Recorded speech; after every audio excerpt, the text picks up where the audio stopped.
Hey, what's up? I am Shrimp of the Honey, and welcome to my currently unnamed survival build world. This being the first time anyone will see this, I would like to take a bit of time to give a quick tour of what I have developed so far before I get back to work. You're probably thinking, Shrimp, a survival world that's already established? That's crazy! Well, sir, you would be correct.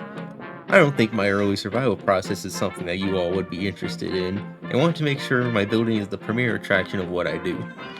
Going forward, however, I will be recording my future build processes, don't worry.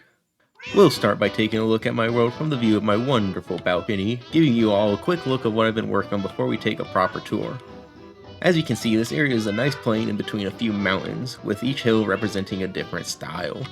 The flat plain being of two cities separated by a river, this here being a creative nightmare, this hill over here being the front of a castle for the below medieval style village, disappointment, and here I stand on top of a cherry blossom with semi-Japanese style work.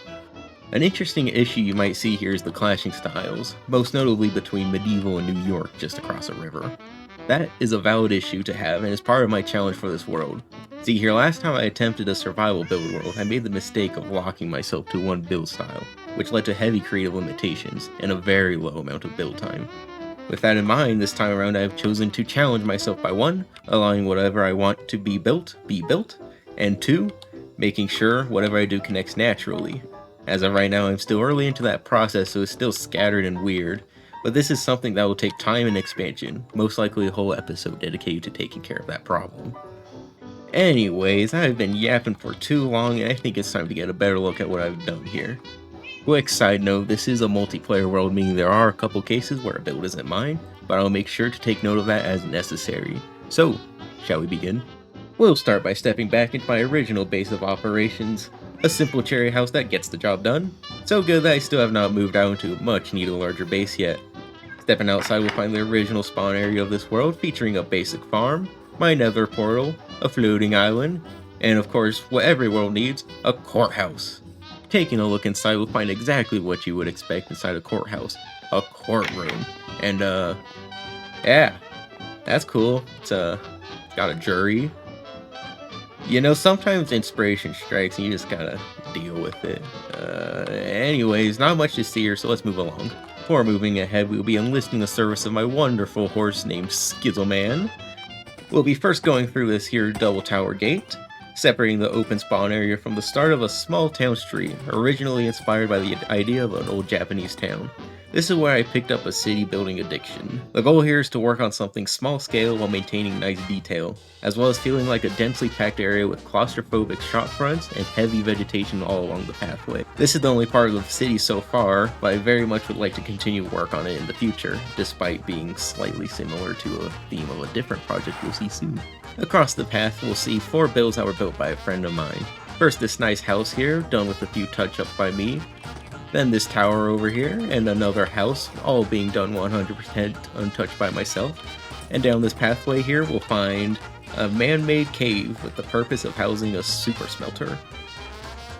With that being the latest piece to be added to this area, we will be heading back and across the bridge to take a look at my next area.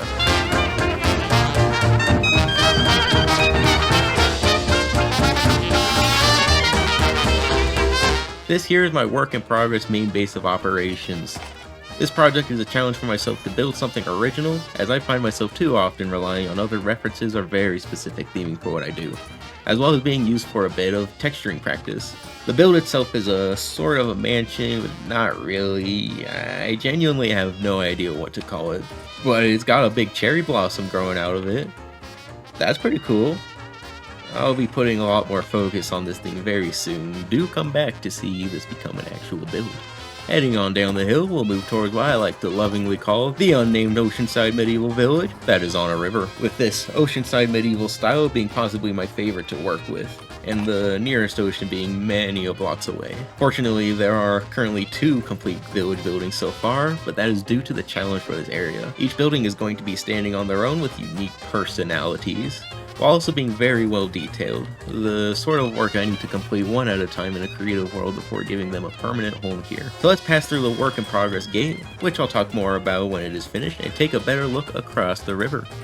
Let's first take a look at this here fishing house. Built on top of a handmade rock, it is surrounded by a nice janky boardwalk and is built with a rather subtle gradient going up, a method I would like to talk more in detail about in another video. Its accent colors being the warped bluish greenish color with orange and heavy vegetation make it very fitting of its location, on a rock in the middle of an ocean. It's actually a river. Inside includes a very simple interior, including what every fisherman needs: a ton of barrels, a bed, more barrels, boat storage, some barrels, and of course, a sofa.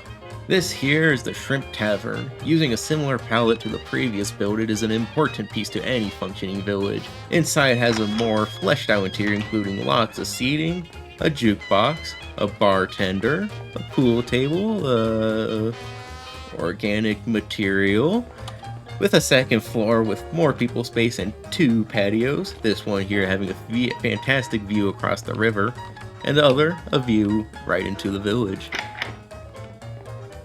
Now for the last build of this area, and the landmark for the village, the castle. This is the build most ripe for expansion, including walls branching out, full interior work, a scenic path to the entrance, with even more further expansion opportunities towards the back of it. This will be the largest build of this world, and uses a few building challenges and tricks. Most noticeably is an interesting gradient, being moss to smooth sandstone, and using a lighter color palette, while having enough space to practice shading, as well as using perspective tricks I would like to talk about in a dedicated video. There's so much to be done here, and I cannot wait to show you all what I plan to do with this castle in the future.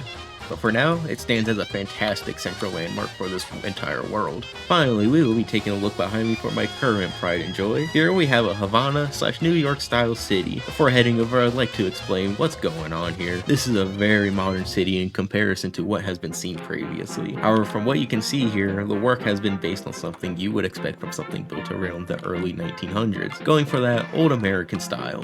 This is an incredibly long-term project that will include expansion to an island much further from where it starts, which will have architecture that feels more and more modern and taller as you travel deeper. Currently though, I am very deep into the old town, with some work being started on transitioning to a more 1940s style city. You'll see the early riverside buildings are very colorful and are packed with interesting detail, as they are heavily based on Havana City architecture. The plan, however, is to slowly morph into a New York City style in the back, but that will be better explained later more with time. There's not much to talk about individually for each building here, other than to simply appreciate what they visually offer. The main challenge for the city is uniformity, very heavily contrasting with almost everything else I've built. I want this city to have consistent street, base colors being the sandstone and the brick granite sidewalks, for example, all with the intention being no matter how the building looks, it feels like it belongs in the city. There's so much to talk about here, but in favor of keeping the tour brief, I will stop there. Work on the city will mostly be done on stream, and will be updated on video when large pieces of it have been completed, as the timeline for each building is relatively short when inspiration strikes.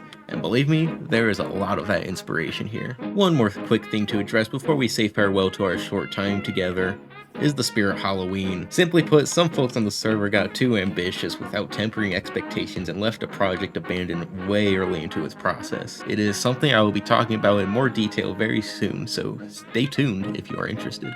So, what did you think?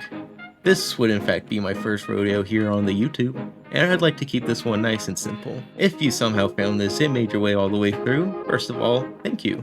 And if you could, please leave me some feedback so I can improve, whether it's a full essay in the comments, a simple like, or even a dislike. Anything is appreciated. I hope you consider watching my journey as I improve as a builder and overall as a creator, as I have a lot of stuff coming very soon, including how you yourself could improve as a builder. With that all being said, once again, thank you so much for watching, and I will see you later.